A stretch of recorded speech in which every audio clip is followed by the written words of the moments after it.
शिवलिंग पर टिप्पणी कर डीयू प्रोफेसर की मुश्किलें बढ़ी।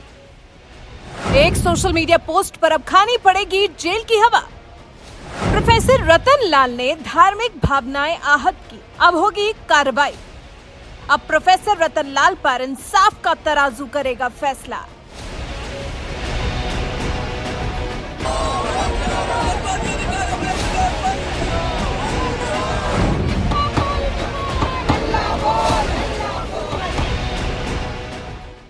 मई 2022 ही वो तारीख थी जब ज्ञानवापी मस्जिद में सर्वे करने गई टीम ने मस्जिद के वजू खाने में शिवलिंग होने का दावा किया। उसके बाद से अब इसको लेकर नई नई कहानियां सामने आ रही हैं, तो वहीं कई तरह के विवाद भी खड़े हो रहे हैं। कोई शिवलिंग मिलने की बात को सच मान रहा है, तो कोई इसे मात्र एक फव्वारा बता रहा है। ऐसे में एक डीयू के प्रोफेसर हैं रतन लाल, इन्होंने भी इस पर टिप्पणी करनी चाहिए। टिप्पणी की भी, लेकिन ऐसी की कि इससे धार्मिक भावनाएं आहत हो गईं और फिर रतन लाल पर लिया गया एक्शन।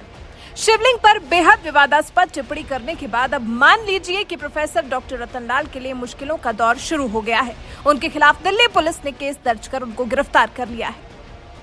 हिंदू कॉलेज में इतिहास के एसोसिएट प्रोफेसर हैं रतन लाल, जिन्हें पुलिस ने शुक्रवार को पकड़ा है। इस पोस्ट के लिए प्रोफेसर की सोशल मीडिया पर भी खूब फदफद हुई थी। लोगों ने इस पोस्ट के लिए प्रोफेसर की जमकर आलोचना की थी, जिसके बाद सामाजिक कार्यकर्ता शिवम भल्ला की शिकायत पर 18 मई को उत्तरी जिले के साइबर सेल थाने में शिक्षक के खिलाफ दुर्भावनापूर्ण कृत्य और धार्मिक भावनाओं को आहत करने की धाराओं में एफआईआर दर्ज की गई।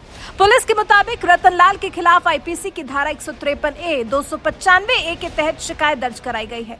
मंगलवार को रतन लाल के खिलाफ मामला दर्ज किया गया था। हालांकि इस बीच स्टूडेंट फेडरेशन ऑफ इंडिया और ऑल इंडिया स्टूडेंट एसोसिएशन छात्र संघ ने प्रोफेसर रतन लाल की गिरफ्तारी के विरोध में उत्तरी दिल्ली के मॉरिस नगर के साइबर पुलिस थाने के बाहर प्रदर्शन किया। कुछ छात्रों ने विरोध में नारेबाजी भी की, सड़क को जाम भी किया।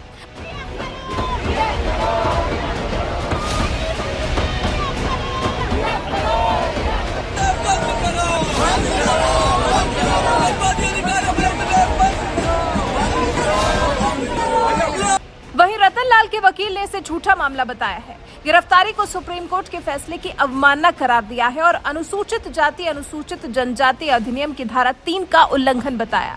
वकील ने प्रोफेसर की बेगुनाही साबित करने का दम भरा है। अब आपको बताते हैं कि आखिर रतन लाल ने ऐसी क्या विवादास्पद टिप्पणी की थी जिसके बाद इस कदर हंगामा बरपा हुआ है।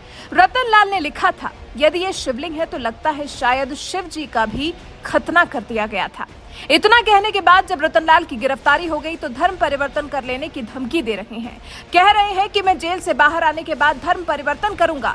जब आज तक किसी SC/ST पर SC/ST एक्ट नहीं लगा, किसी मुस्लिम पर किसी मुस्लिम धर्म की भावनाएं आहत करने का केस नहीं बना, फिर अगर मैं हिंदू हूं तो मुझ पर हिंदू धर्म की भावनाएं आहत करने का केस कैसे दर्ज हो गया? और सबसे बड़ी बात, जो पत्थर अभी तक फव्वारा है या लिंग, यही साबित नहीं हुआ तो फिर उस पत्थर की वजह से केस किस आधार पर दर्ज किया गया?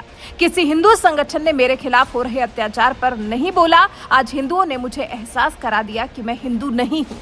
मेरे सहयोगी, मेरे साथियों को खुला आमंत्रण है, धर्म परिवर्तन वाले दिन जंतर मंतर पर आएं और इस ऐतिहासिक दिन के साक्षी बने। इतना ही नहीं, रतन लाल ने तो प्रधानमंत्री नरेंद्र मोदी को भी पत्र लिखकर AK-56 राइफलधारी 2 अंगरक्षक मुहैया कराए जाने की मांग की। अगर संभव नहीं है तो उचित प्राधिकारी को निर्देश देकर रतन लाल के लिए AK-56 राइफल का लाइसेंस जारी करने की मांग कर डाली।